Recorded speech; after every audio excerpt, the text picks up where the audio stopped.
Հայաստանը պարտվեց պատերազմում թույլ ղեկավարության պատճառով։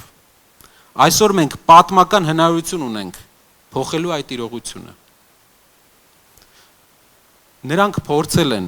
կանգնացնել մեզ անցյալում։ Իրենց մոտ չի հաջողվել, մեզ բոլորիս։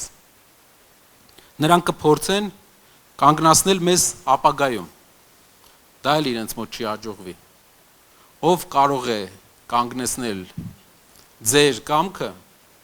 ստեղծել ուժեղ Հայաստան։ Այստեղ ներկա են մարդիկ, ում Ադրբեջանը չի կարողացել կանգնեցնել։ Փաշինյանը հաստատ չի կարողանա։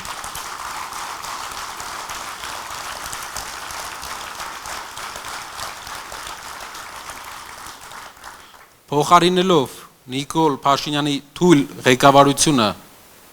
որը կարող է առաջարկել միայն ժամանակավոր խաղաղություն, Սամվել Կարապետյանի ուժեղ ղեկավարությունը երաշխավորում է ուժեղ եւ երկարատև խաղաղություն, երաշխավորված խաղաղություն։ Բաժանորդագրվեք Արմատ մեդիայի ալիքներին YouTube-ում, Facebook-ում, Instagram-ում եւ Telegram-ում։